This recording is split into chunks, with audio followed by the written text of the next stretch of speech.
This is Optimal Health Daily, episode 1822, How to Deal with Stress by Chalene Johnson of chalenejohnson.com. And I'm Dr. Neil, your host and narrator. Hey there, happy Sunday and welcome to Optimal Health Daily, or OHD, where I read to you from some of the most popular health and fitness blogs online. Now, I'm sure you're excited to hear all about how to deal with stress, so let's keep this intro nice and short and get right to today's article and start optimizing your life. How to Deal with Stress by Chalene Johnson of chalenejohnson.com. Feeling a little stressed lately? Are you also struggling to lose weight? If you're doing everything right, working out, eating clean, consuming the correct amount of calories, and you still can't seem to make any progress, well, what gives? Well, have you considered taking steps to reduce your level of stress? Stress can affect your body greatly. It can affect your energy level, weight, being prone to illness, your emotional state, and how you feel overall. The good news is you can take steps to reduce your stress level and get your weight and your life back on track. My story of stress. Are you one of those people juggling a lot of things in life? Maybe you have a job and a business on the side, a family and a house to take care of, and you're also finding time to exercise and cook healthy meals. On top of that, you're chasing down big goals, and you have a to-do list that's half a mile long. I know I talk a lot about crushing your to-do list and going after goals, but sometimes we have to take a step back and look at the bigger picture to make sure we're headed in the right direction.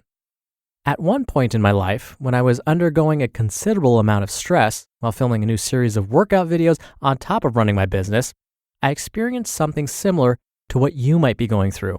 I was working out more than I ever had in my life, 2, sometimes 3 times per day, and eating less than usual. I was also doing too much mentally and getting by with very little sleep. Regardless of how much I exercised or how clean my diet was, I was at my heaviest. I finally had to step back and take the advice I'd been giving to other people struggling to lose weight. I needed to reduce my stress level and do less.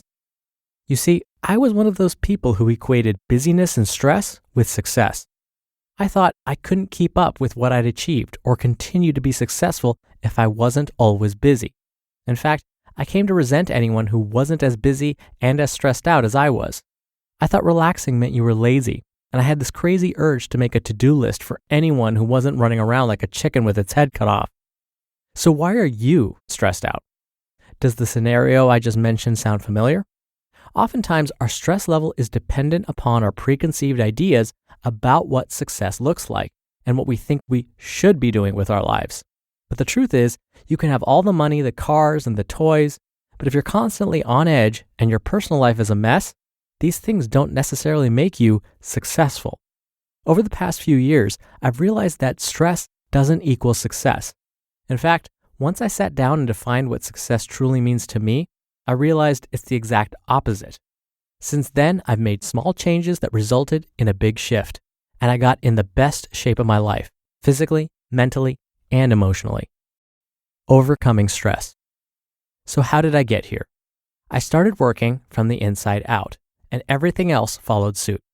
If you have a lot of stress in your life and you're struggling to lose weight, or you simply just have a lot of stress in your life, consider doing the following. 1. Create your own definition of success. What does success look like to you? Don't worry about money, job titles, or what your friends and family think success is. Create your own definition and figure out what you need to do more of or less of in order to get there. 2. Reevaluate your goals. Now that you've defined success on your terms, do your goals match up? Consider setting new goals that will help you reach this new stress-free destination. 3. Delegate and do less. You can do anything, but you can't do everything. It's time to start taking some things off your plate. Brainstorm a list of everything you do at work, in your business, at home, etc.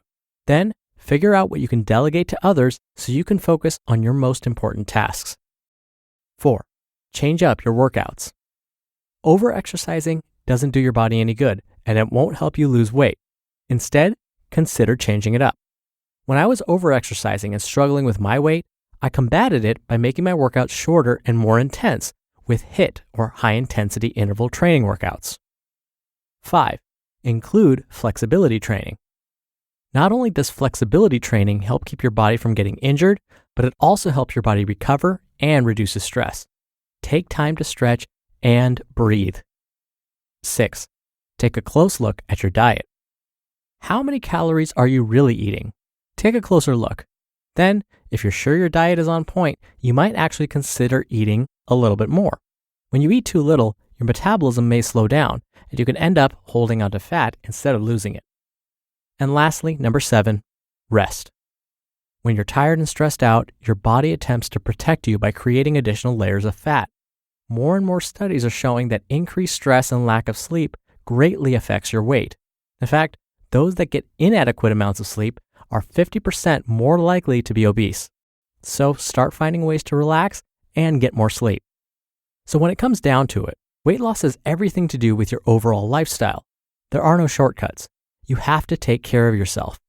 Do the work from the inside out and start making small changes and shifts today that will lead you to the life you want to live and your own definition of success.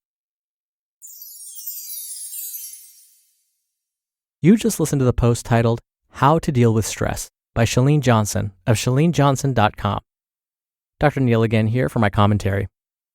Dr. Sean Achor of Harvard University likes to study happiness, and he too talks about success in much of the same way that Chalene does.